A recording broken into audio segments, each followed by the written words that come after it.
Hi guys! Sasamahan niyo ako mamasyal. So yan guys, pupunta nga po pala ako niya ng SM Trinoma dahil galing ako niya ng agency. Sa kamadalian ng babaeng to, naiwan niya yung ID niya. So yan, nakuha pa niya mag-outfit check niyan. Diba? Diba, napakangas ng babaeng yan. Di ko alam kung saan kumukuha ng kapal ng mukha yung babaeng yan. Joke lang.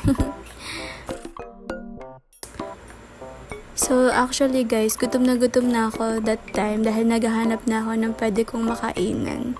So, sad to say, wala akong mahanap kaya sumakay na lang ako ng MRT.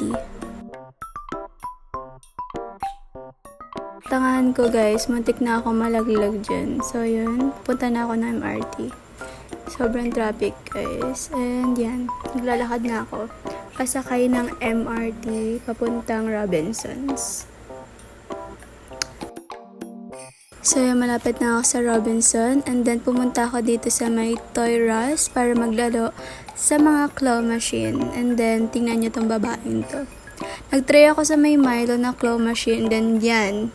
Nakakuha ko ng isang Milo, guys, sa may claw machine. Kaya sobrang saya ng babaeng yan dahil parang first time lang makakuha ng ganyan. Tingnan mo, umisa pa ako dyan kasi akala ko makakuha pa ako ng isang Milo dyan. And then, yan. Naman. Diba? Sayang lang. Umasa pa ako sa wala. Ganyan naman eh. Dejo. And then yan. So, nag-try pa ako ng ibang laro dyan. Kasi gusto ko talaga yung makakuha ko ng teddy bear. Pero, sad to say, hindi ako nakakuha. Pero, sobrang saya naman ng babae niyan dahil meron naman siyang Milo. And then, pauwi na ako niyan sa bahay. Ayan.